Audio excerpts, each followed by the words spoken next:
தமிழ் நெஞ்சங்களுக்கு எனது வணக்கம். இப்போ நம்ம என்ன பார்க்க போகிறோம்னா, கப்ஸா படத்துடைய ட்ரெய்லர் தான் பார்க்க போகிறோம். தமிழ் வெர்ஷனுடைய ட்ரெய்லர் தான் பார்க்க போகிறோம். இது வந்து ஒரு மிகப்பெரிய கன்னடா ஃபிலிம். இது ஏற்கனவே காந்தாரா, கேஜிஎஃப் மாதிரி இந்த படமும் ஒரு மிகப்பெரிய ஒரு பட்ஜெட்டில் எடுக்கப்பட்ட கப்ஸா படம். கப்ஸா படத்துடைய ட்ரெய்லர் தான் பார்க்க போகிறோம். இது கன்னடா ஃபிலிமு.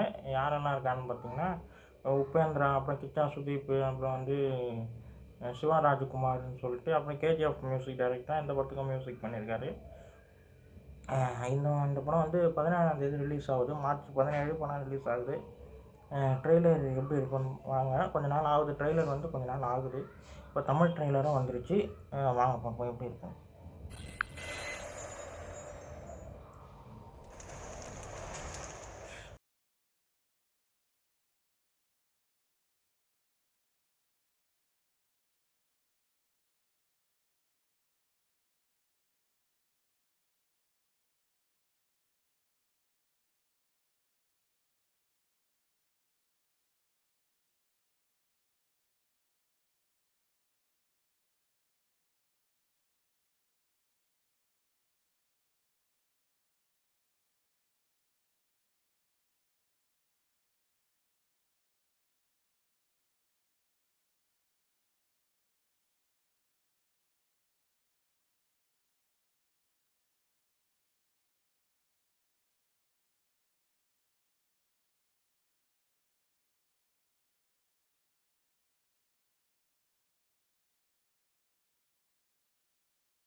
ட்ரெய்லர் பார்க்க செம்மையாக இருக்குது.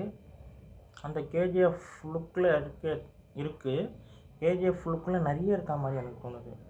ஃபுல் ட்ரெய்லருமே அந்த கேஜிஎஃப்ல வர அந்த ட்ரெய்லர் மாதிரியே தோணுது. அப்புறம் அது மட்டும் இல்லாமல் மியூசிக்கும் அதில் இருக்க கொஞ்சம் அப்படியே இருக்க மாதிரி இருக்குது. பட் இது வந்து போலீஸ் ஸ்டோரி மாதிரி தெரியுது. நிறைய பேர் இருக்காங்க. ஸ்ரேயா மேம் ஹீரோயினியான்னு தெரில. மார்ச் 17 படம் ரிலீஸ் முதல்ல சொன்ன மாதிரி இருக்குது. எனக்கு ட்ரெய்லரில் அந்த ஆக்ஷன் சீக்வன்ஸு பயங்கரமாக இருக்கும்னு தோணுது. ஏன்னா அவங்களுடைய இது நல்லா தெரியுது. ஆக்ஷன் இது நிறைய சம்பவங்கள் இருக்கா மாதிரி தான் இருக்குது ட்ரெய்லரில். இந்த பக்கம் கிச்சா சுதீப் இருக்கார், அப்புறம் உபேந்திரா, சிவராஜ்குமார் சொல்லிட்டு மிகப்பெரிய ஸ்டார்ஸ் 3 பேருமே. அவங்க 3 பேருமே ஒட்டுமொத்தமாக ஒரே படத்தில் இருக்காங்க. அது வேறு லெவல் சம்பவமாக தான் இருக்கும். இந்த படம் தெளிவாக தெரியுது. ட்ரெய்லர் ரொம்ப நல்லாயிருக்கு. இந்த வீடியோ உங்களுக்கு பிடிச்சிருந்தா லைக் பண்ணுங்கள், ஷேர் பண்ணுங்கள், மறக்காம சேனலை சப்ஸ்கிரைப் பண்ணுங்கள், மோட்டிவேஷன் பண்ணுங்கள். அப்போ தான் எனக்கு அடுத்தடுத்த வீடியோ போடும்போது தெம்பாக இருக்கும். பாய்.